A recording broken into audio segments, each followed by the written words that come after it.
Some scars never show on the surface, but they're the ones that change you forever. This is the story of how I discovered my strength in the most painful way possible. Before I continue my story, I'd like to ask you to hit that subscribe button right now if you enjoy real stories of struggle and triumph. Also, please give this video a thumbs up and let me know in the comments where you're watching from today. Your support means the world to me and helps more people find these true stories of strength through hardship. My name is Dorothy Wilson, and I'm 82 years old now. Back in 1954, when I was just 21, I thought I had everything figured out. I was the oldest of 3 daughters in a respectable middle-class family from Springfield, Massachusetts. My father worked at the local paper mill, and my mother kept our home immaculate while raising us girls to be proper ladies. I still remember the smell of her lavender perfume mixing with the scent of apple pie cooling on the windowsill every Sunday. I met Richard at a church social when I was 19. He had just returned from serving in Korea, tall and handsome in his uniform with that confident smile that made all the girls swoon.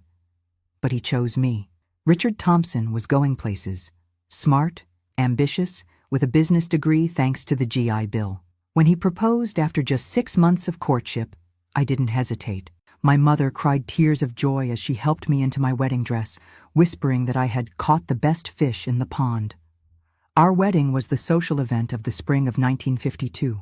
I wore my grandmother's pearl necklace and a dress with so many layers of tulle I could barely fit through the church doors. My younger sisters, Ruth and Betty, were my bridesmaids. Betty was only 17 then, still in high school, her golden curls bouncing as she giggled through the ceremony. She was always the pretty one, the one people noticed first with her bright blue eyes and infectious laugh. I never thought much about how Richard's gaze lingered on her during family gatherings. I was too busy being the perfect wife. We moved into a little starter home in the new development on the edge of town. Richard got a position at Morris Manufacturing, and I kept our home just like my mother had taught me. I ironed his shirts with perfect creases, prepared his favorite pot roast every Thursday, and never complained when he came home late from business meetings. By 1957, we had 2 beautiful children, David and Linda, and had moved to a larger house in the better part of town. Richard was climbing the corporate ladder faster than anyone expected, becoming the youngest department manager in company history. From the outside, we were the American dream come to life. Our Christmas card photos showed a handsome husband, a smiling wife in a perfectly pressed dress, and 2 golden-haired children posed in front of our brick colonial home. We joined the country club in 1960, and Richard golfed with the company executives every Saturday while I attended ladies' luncheons and charity committee meetings. I was living the life my mother had prepared me for. At least, that's what I thought. Betty never married. She went to secretarial school and moved into an apartment downtown. She visited often, bringing gifts for the children and always staying for dinner. "Poor Betty," my mother would say. "She just hasn't found the right man yet." Betty became a fixture at our family gatherings, always willing to babysit or help with holidays. Richard insisted we include her, saying it was the charitable thing to do. I never suspected his motives weren't purely familial. The first hint came in 1963. I found a matchbook from the Starlight Motel in Richard's jacket pocket while doing the laundry. When I asked him about it, he laughed it off, saying they had taken a client there for drinks. I believed him because that's what good wives did. They trusted their husbands. The lipstick on his collar 3 months later was explained away as an accident when his secretary tripped. The late nights became more frequent, often stretching past midnight. I kept my suspicions buried deep inside, focusing instead on my children and my volunteer work at the hospital. I started taking typing classes at the community college, telling Richard it was just to keep my mind sharp while the children were at school. In reality, something inside me knew I might need those skills someday. It was the first small act of rebellion in my perfectly orchestrated life. In March of 1965, I planned a surprise for Richard's 36th birthday. I made arrangements with his secretary to clear his afternoon schedule so I could take him to lunch at his favorite steakhouse. When I arrived at Morris Manufacturing at noon, his secretary looked confused. "Mr. Thompson called in this morning, said he was feeling under the weather and would be working from home today." A chill ran through me as I smiled and thanked her, pretending I had forgotten. I drove home slowly, rehearsing what I would say when I found him there, probably just working on reports as he claimed. But our driveway was empty. On a hunch, I drove past Betty's apartment building downtown. There was his car, parked brazenly in the visitor's spot. I sat in my Buick for nearly an hour, watching the building entrance, my hands gripping the steering wheel so tightly my knuckles turned white. When they emerged together, laughing, his arm around her waist in a way that was unmistakably intimate, something broke inside me. They kissed before he got into his car, not a familial peck on the cheek, but a passionate embrace that told me everything I needed to know. I didn't confront them. Not then. Instead, I drove home, prepared Richard's favorite dinner, and acted as if nothing had happened when he arrived home claiming he'd been in bed with a migraine all day. As I watched him eat the pot roast I had prepared with such care, listening to him lie so effortlessly, I made a decision. Dorothy Thompson would no longer be the fool in this story. That night, after Richard fell asleep, I stood at our bedroom window, looking out at the quiet suburban street lined with identical houses filled with wives who might be just like me, living perfect lies. I promised myself that whatever happened next, I would never again be the woman who didn't know, who didn't act, who accepted pretty falsehoods over ugly truths. My mother had raised me to be a good wife, but she never taught me what to do when being good wasn't enough. Little did Richard know that his betrayal had planted a seed in me, one that would grow into the most elaborate revenge a 1960s housewife could imagine. And it would begin with a simple job application at the very law firm that handled all of Morris Manufacturing's legal affairs. As spring turned to summer in 1965, I transformed from Dorothy Thompson, the perfect suburban housewife, into someone I barely recognized in the mirror, a woman with purpose beyond casseroles and carpools. The law firm of Hastings, Miller & Cohen occupied the entire 5th floor of the tallest building downtown, its mahogany-paneled reception area intimidating by design. I wore my best blue suit with a silk scarf at the neck, clutching my freshly typed resume in trembling hands. "Mrs. Thompson," Mr. Cohen said, reviewing my application with skeptical eyes, "your typing skills are adequate, but we typically hire younger women without family obligations." His emphasis on the last two words made his meaning clear. Married women with children weren't considered reliable employees. "My children are in school all day, Mr. Cohen," I replied with a calm I didn't feel. "And I believe reliability is demonstrated, not assumed." I paused before adding, "I also believe you handle the contract work for Morris Manufacturing, where my husband is a department manager." His eyebrows raised slightly. Mentioning Richard was a calculated risk. I knew the partners valued their corporate connections. "We might have a position in our filing department," he offered. 3 days a week, minimum wage. It wasn't the secretarial position I'd applied for, but it was a foot in the door. "When can I start?" I asked, already formulating the lie I'd tell Richard about joining a new charity committee. That first day in the filing room felt like stepping into another world, surrounded by towering cabinets filled with manila folders, breathing in the scent of paper and ink instead of floor wax and pot roast. I felt strangely liberated. Mrs. Grayson, a widow in her 60s who supervised the filing department, regarded me with suspicion. "Why would a woman like you want this job?" she asked bluntly during our lunch break in the employee kitchenette. "Your husband's a big shot at Morris, isn't he?" "I've seen him when he comes for meetings with the partners." I considered my answer carefully. "Let's just say I need something that's mine alone," I replied, meeting her gaze steadily. She studied me for a long moment before nodding. "Well, if you're going to stay, you might as well learn properly." From that day forward, Mrs. Grayson became my unexpected ally, teaching me the intricate filing system that organized the legal lives of half the businesses in town. By fall, I had access to most of the firm's archives, including, crucially, the corporate documents for Morris Manufacturing. I stayed late whenever I could, claiming charity meetings to Richard, who barely noticed my absences as he was frequently working late himself. I studied those documents with an intensity that surprised even me, learning about shareholder agreements, property transfers, and the legal foundations of corporate ownership. One October evening, Mr. Miller found me reading through a thick folder of property law precedents long after everyone else had gone home. "Ambitious for the filing room, Mrs. Thompson," he he remarked with amusement. Just trying to understand how everything fits together, sir, I replied, heart pounding at being discovered. Instead of reprimanding me, he leaned against the desk. Cohen mentioned you're Richard Thompson's wife. When I nodded, he continued. I played golf with him at the club last weekend. He never mentioned his wife worked here. He doesn't know, I admitted. I'd appreciate your discretion. He studied me with newfound interest. You know, we're looking for a paralegal who understands property law. The position requires evening classes at the community college, but it pays better than filing. The opportunity was unexpected, but perfect. By Christmas 1965, I was enrolled in paralegal courses 3 evenings a week.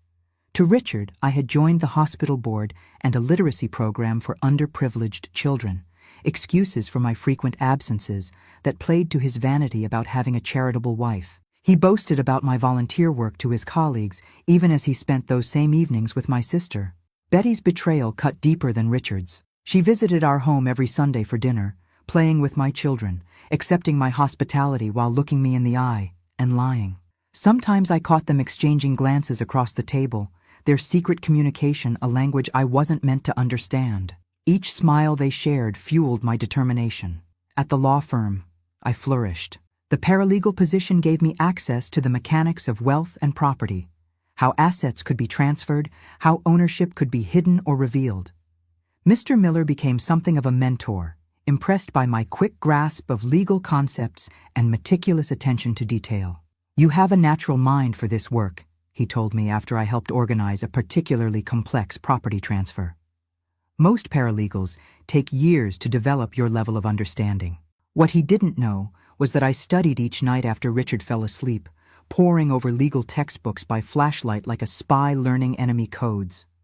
I was fighting for my future in the only way I knew how, with quiet determination and painstaking preparation. By the summer of 1966, I had my next move planned. Richard had been investing in various properties around town, using the bonuses from his recent promotion. As his wife, I had signed many documents without questioning them. Now, with my newfound knowledge, I reviewed copies of everything I could access through the firm's records. I discovered Richard had purchased 3 rental properties in a developing area north of town, but only one was in our joint names. The others were listed under Morris Holdings, a separate entity Richard had created with unnamed partners. I strongly suspected Betty was involved, perhaps being set up for a future together. In August, Richard announced he needed to attend a week-long conference in Chicago. It's an important opportunity, he explained, not meeting my eyes. The vice president position is opening up next year, and this will put me in consideration. I smiled and promised to manage everything at home. The moment his flight departed, I drove to Betty's apartment and used the spare key she'd given us for emergencies to let myself in. The evidence was everywhere. Richard's favorite scotch on her bar cart, his monogrammed cufflinks on her dresser, photographs of them together hidden in her nightstand drawer.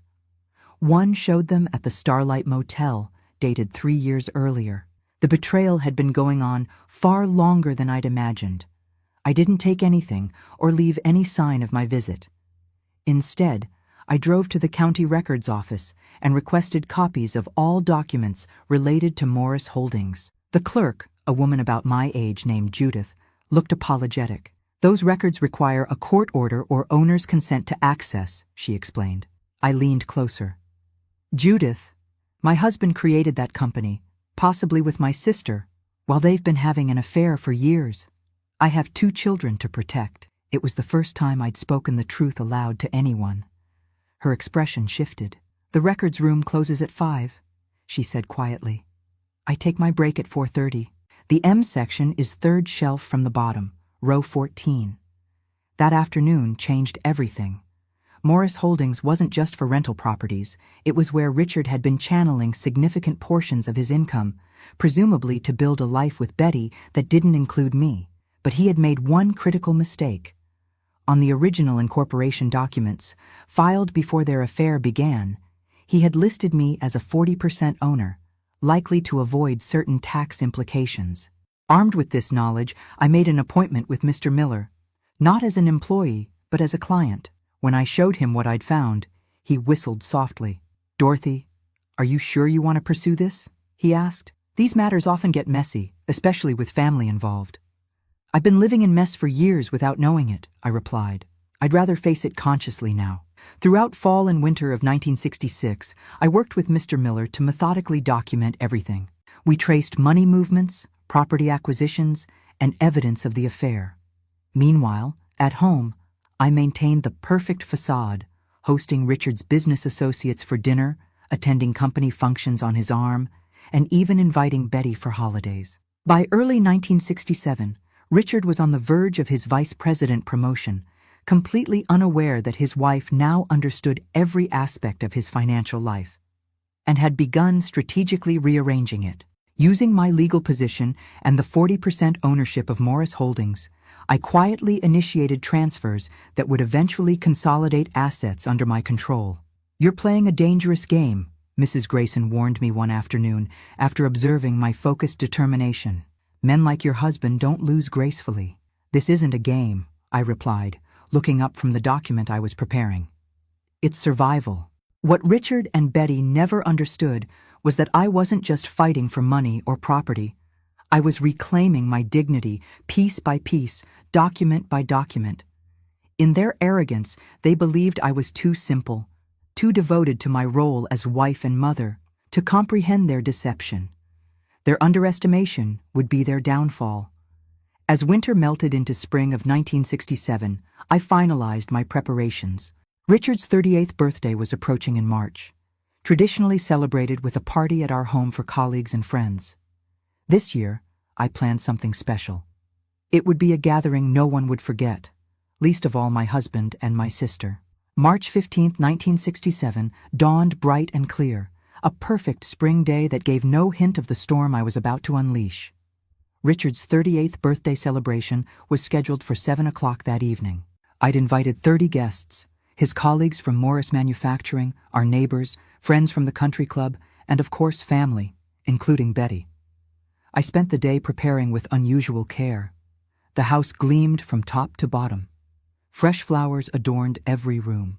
I'd ordered his favorite German chocolate cake from Pearson's Bakery downtown, where they knew exactly how he liked the coconut frosting. The dining room table was set with our best china and crystal, wedding gifts that now seemed like artifacts from another woman's life.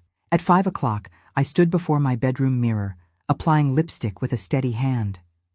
I'd chosen a new dress for the occasion, not my usual pastel shift, but a sleek royal blue sheath that hugged my figure in a way Richard hadn't seen in years. My hair was styled in a more modern cut, inspired by Jackie Kennedy's elegant bob. The transformation wasn't just physical. Something in my eyes had changed, a newfound hardness that came from 13 months of meticulous planning. "Mom, you look different," Linda said, appearing in the doorway in her party dress.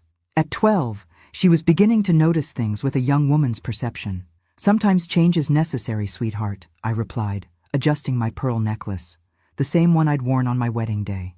"Would you check if David is ready? Guests will arrive soon." By 6:30, Mr. Miller had arrived, ostensibly as a guest, but really as my legal witness. His presence was my insurance policy. Richard greeted him with surprise but obvious pleasure, assuming the senior partner's attendance indicated good things for Morris Manufacturing's relationship with the firm. If only he knew. Betty arrived at 6:45, wearing a dress I recognized from our shopping trip last month.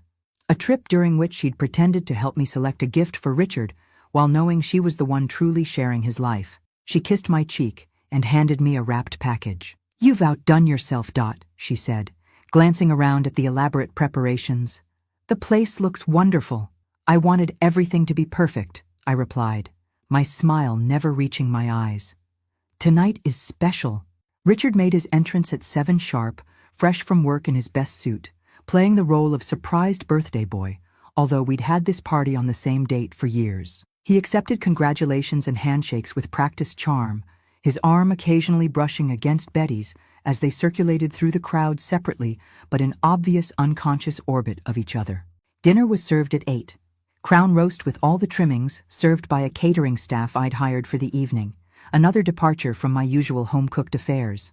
Richard raised his eyebrows at this extravagance, but seemed pleased by the impression it made on his colleagues. I watched him holding court at the head of the table, so confident in his position, so certain of his control over our lives. After dinner, as guests mingled in the living room with cocktails, I nodded to Mrs. Grayson, who had arrived late as planned. She slipped upstairs unnoticed and returned minutes later with a subtle nod. Everything was in place. At 9:30, I tapped a spoon against my crystal glass, calling for attention. The room quieted as all eyes turned to me. "Thank you all for coming to celebrate Richard's birthday," I began, my voice steady despite the hammering of my heart. After 15 years of marriage, I've learned that surprises keep the relationship exciting. A knowing chuckle rippled through the room. Richard smiled indulgently from his armchair, scotch in hand. "What have you been up to, Dorothy?" he asked, a hint of genuine curiosity breaking through his practiced affection. "I've prepared a special gift this year," I continued, smiling. "One that reflects the true nature of our partnership." Mrs. Grayson appeared at my side with a large, wrapped package, which I placed on the coffee table in front of Richard. The room watched with anticipation as he unwrapped it, revealing a leather portfolio embossed with the Morris Manufacturing logo.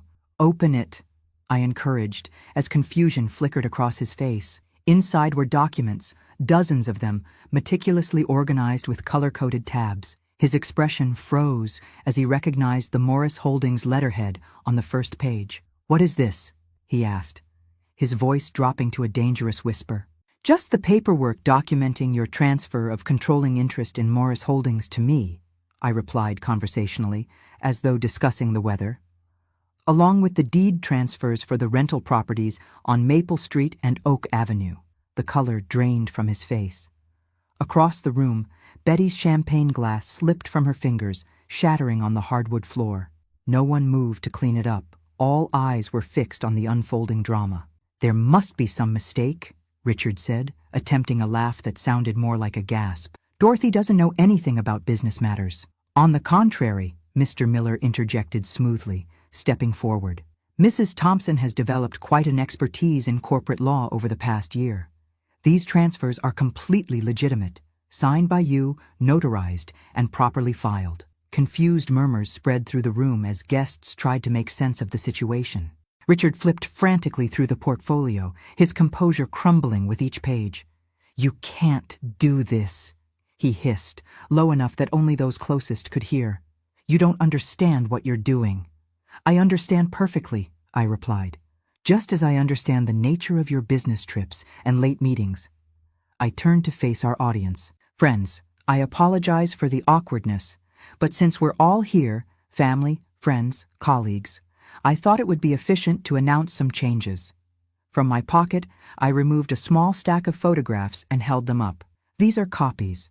I have the originals in a safe place." They clearly showed Richard and Betty entering and leaving the Starlight Motel on various dates, each one time-stamped and documented.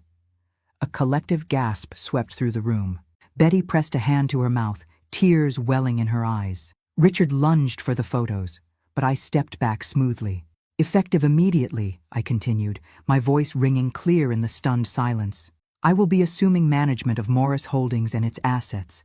I'll also be taking a more active role in our financial affairs." I paused, meeting Richard's gaze.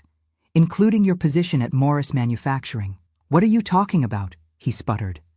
"Mr. Miller stepped forward again.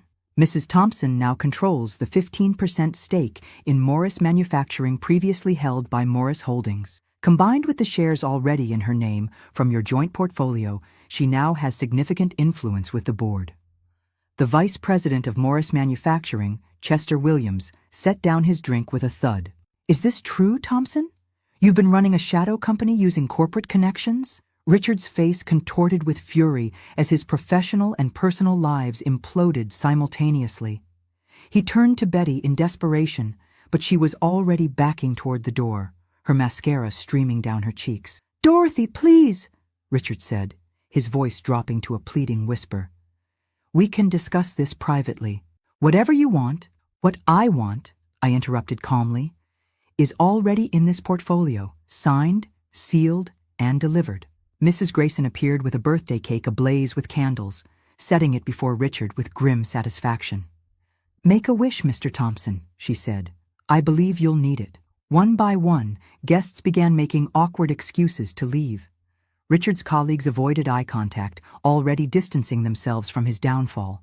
Betty slipped out without saying goodbye, not even to me, her sister, whose life she had helped unravel thread by thread. Within 30 minutes, only Richard, the children, who had been upstairs until the cake, Mr. Miller, Mrs. Grayson, and I remained. David and Linda sensed the tension but didn't understand its source. "Can we eat cake now?" David asked, oblivious to the adult drama. "Of course, sweetheart," I replied, cutting him a generous slice. "It's still a birthday after all." Richard watched numbly as his children enjoyed their cake, the reality of his situation sinking in. When they'd finished and gone back upstairs, he finally spoke. "What happens now?" he asked, all pretense gone. "Now," I said, sitting across from him, "we discuss terms. You can fight me and lose everything, including your reputation and career, or you can accept the new arrangement. Which is, we maintain appearances. You keep your job, for now, but with oversight from me. We live as a family while the children are at home. Your relationship with Betty ends today." I leaned forward. "In return, I don't share those photos with the board of directors or file for a very public divorce citing adultery." His hands shook as he closed the portfolio. "You've thought of everything." "I had excellent motivation," I replied, "and plenty of time while you were with my sister." After Mr. Miller and Mrs. Grayson departed, Richard and I sat in silence amid the debris of the party. Dirty glasses, half-eaten cake, and the shattered remains of the life we'd pretended to have. "I never thought you were capable of this," he finally said, a mix of fear and reluctant admiration in his voice. "That was your mistake," I replied, standing to begin clearing the table. One of many. That night, Richard slept in the guest room. I lay awake in our bed, neither triumphant nor devastated, just resolute. The road ahead would be difficult, navigating a marriage that was now more business arrangement than relationship, protecting my children from the full ugly truth, and rebuilding my life on my own terms. But for the first time since finding Richard's car outside Betty's apartment, I felt something like peace. Not because I had won, there were no winners in this sad story, but because I had refused to be a silent victim. The 1950s housewife I'd been raised to be had transformed into something else entirely. A woman who would never again mistake submission for virtue or silence for strength. As dawn broke on March 16, 1967, Dorothy Thompson, dutiful wife, betrayed sister, underestimated woman, ceased to exist. In her place stood Dorothy Wilson Thompson, architect of her own destiny and captain of a ship she'd wrested from treacherous hands. The journey wasn't over, but at least now I was the one charting the course. The morning after Richard's birthday, our home felt like a battlefield gone silent. Breakfast was a wordless affair, Richard avoiding my eyes, the children sensing tension but unable to name it. When he left for work, his kiss on my cheek was mechanical, a performance for the children rather than a gesture of affection. As the front door closed behind him, I allowed myself one moment of doubt. Had I gone too far? The answer came swiftly as I remembered Betty's tearful escape from the party. No, I had only just begun. That spring unfolded differently than any in my married life. Richard maintained a cool distance, coming home exactly at 6, making appropriate small talk at dinner, and retreating to the guest room, which had officially become Dad's study in our family fiction. The children accepted this explanation without question, having grown accustomed to their father's emotional absence long before his physical one. Betty left town without a goodbye.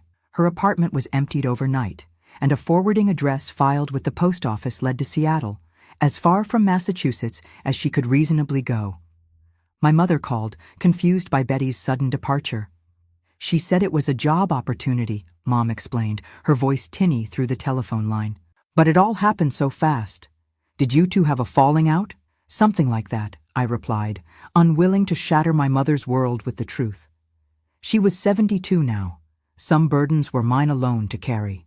At Morris Manufacturing, Richard's position became increasingly precarious. Chester Williams, the vice president who had attended the birthday party, called me to his office in late April, an unprecedented move that sent ripples through the company gossip mill. "Mrs. Thompson," he greeted me, rising from behind his imposing desk. "Thank you for coming." Mr. Williams, I replied, taking the offered seat with the confident posture I'd practiced in my mirror. I appreciate your discretion in this matter. He studied me with new respect, so different from the condescending pats on the arm I'd received at company Christmas parties over the years. I'll be direct. The board is concerned about Richard's personal entanglements affecting company judgment. That real estate venture skirts several ethical boundaries. I understand completely, I said. That's why I've dissolved Morris Holdings and restructured the assets. The documentation is with your legal department. He looked startled. You've been busy. Necessity is quite motivating, Mr. Williams. He nodded slowly. The vice presidency Richard was angling for. It's no longer a possibility for him. I assumed as much. However, he continued, leaning forward, we value stability and discretion. If Richard accepts a lateral move to the Philadelphia office, we can avoid any messy public situations. The company would, of course, assist with relocation expenses. The offer surprised me, not just for its generosity, but for its timing. You've given this considerable thought. The board meets weekly, Mrs. Thompson, he replied with a slight smile. This matter has been our primary discussion since your illuminating birthday celebration. That evening, I presented the Philadelphia option to Richard as we sat in the living room after the children went to bed, our new ritual of civilized negotiation. Philadelphia? He repeated, swirling ice in his Scotch glass. That's your solution? It's the board's solution, I corrected calmly. The alternative is dismissal, possibly with legal consequences, depending on what else they find when they start looking closer at Morris Holdings. He drained his glass. And what about you and the children? Am I supposed to move alone? I had anticipated this question. We'll maintain 2 households. The children will finish the school year here, then join you for the summer. We'll evaluate more permanent arrangements in the fall. You've thought of everything, he said bitterly. Not everything, I replied. Just the next necessary steps. Richard accepted the Philadelphia transfer, presenting it to friends and family as a significant career opportunity. By June, he had rented an apartment there, returning to Springfield on alternate weekends. The arrangement gave me space to breathe and plan my next moves. In July 1967, I secured a full-time position at Hastings, Miller & Cohen as their property law specialist, a newly created role that recognized my unique expertise. Mr. Miller had championed my appointment despite resistance from the other partners. A married woman with school-aged children isn't a traditional hire, he admitted during my interview. But your work over the past year has been exceptional. We'd be fools to lose you to another firm. The salary was modest compared to Richard's, but combined with the income from the rental properties now under my management, it provided a foundation of independence I'd never before experienced. I opened my own bank account, an act that would have seemed treasonous in the early years of my marriage. When the children joined Richard in Philadelphia for the summer, I allowed myself 1 week of solitude in the house that had been my beautiful prison. I walked through empty rooms, touching furniture and photographs, confronting memories both sweet and painful. On the 7th day, I began making changes, repainting the master bedroom in a rich burgundy that Richard would have hated, replacing the floral curtains with clean, modern lines, moving furniture to create a home office in what had been Betty's guest room. By September, when Linda and David returned for the school year, they found not just a redecorated house, but a transformed mother. I was thinner, my wardrobe updated with structured dresses and tailored pants that scandalized some of the country club wives, but earned subtle nods of approval from younger women. I drove myself to work each morning, briefcase in hand, and returned in time to prepare dinner, proving that ambition and motherhood weren't mutually exclusive. Mom, are you and Dad getting divorced? Linda asked one evening as we washed dishes together. At 13, she was perceptive beyond her years. We're finding a new way to be a family, I answered carefully. Sometimes adults need space to figure things out. Is it because of Aunt Betty? She pressed, surprising me with her insight. When I didn't immediately answer, she continued. I saw them once, at the park, when they didn't know I was there. They were holding hands like you and Dad never do. My heart ached for her lost innocence. Adults make mistakes, sweetheart. Complicated ones. I like you better now, she said suddenly, her young face solemn. You smile with your eyes, not just your mouth. Her observation stayed with me, a touchstone during difficult moments in the months that followed. Richard fought the separation in subtle ways, forgetting to send child support checks, calling the children to complain of loneliness, making surprise visits that disrupted our new routines. Each manipulation was met with calm resolution on my part, our battles conducted through lawyers rather than raised voices. By spring 1968, the country was in turmoil over Vietnam and civil rights, and so was my personal life. Richard filed for divorce, claiming desertion, a laughable charge given the circumstances, but one that threatened my reputation and custody of the children. Mr. Miller represented me, countering with evidence of Richard's infidelity that had been carefully withheld until absolutely necessary. The morning Richard's lawyer received our response, complete with time-stamped photographs and hotel receipts spanning 3 years, the desertion claim was withdrawn. New terms were proposed, a clean break with generous child support and shared custody. "He's afraid," Mr. Miller explained, as we reviewed the offer in his office, "not just of public exposure, but of what else you might have documented during your time at the firm." "Does his fear serve our purposes?" I asked pragmatically. "Admirably," he replied, with the ghost of a smile. The divorce was finalized in June 1968, notable for its generous terms, at a time when divorced women often faced financial ruin. I kept the Springfield house, the rental properties, and primary custody of the children. Richard's child support payments were substantial, secured by a lien against his pension. What I surrendered was insignificant by comparison. Some furniture, half the china, and the country club membership I'd grown to despise. The whispers followed me, of course. Divorce in 1968 still carried stigma, especially in suburban circles. Invitations dwindled. School mothers gave me wide berth, and Linda struggled with changing friendships as classmates were forbidden from visiting our now broken home. But for every closed door, unexpected windows opened. Carol Bennett, a recent widow who had moved next door, became an unlikely ally. In her late 40s with grown children, she had inherited her husband's insurance business and was determined to run it herself despite pressure to sell. "These old dinosaurs think a woman can't understand actuarial tables," she confided over coffee one morning. "Wait until they see my quarterly numbers." Through Carol, I met other women charting unconventional paths. A pharmacist who had taken over her father's business, a widow managing rental properties, a divorced teacher supporting 3 children. We formed an informal network, sharing childcare, business advice, and much-needed laughter. By 1970, my professional reputation had outgrown my divorce scandal. I was handling property transactions for several prominent businesses, had expanded the rental portfolio to 7 properties, and was teaching a night course on property law at the community college. The children spent alternate holidays with Richard, who had remarried a younger colleague from the Philadelphia office, a development that surprised no one, least of all me. In the summer of 1972, an unexpected letter arrived from Seattle bearing Betty's handwriting. For days, it sat unopened on my desk, a time bomb from the past I wasn't sure I wanted to detonate. When I finally broke the seal, her words poured out in familiar looping script. "Dorothy, I know no apology can ever be sufficient, but I need you to know how deeply I regret the pain I caused. Richard found me last year in Seattle.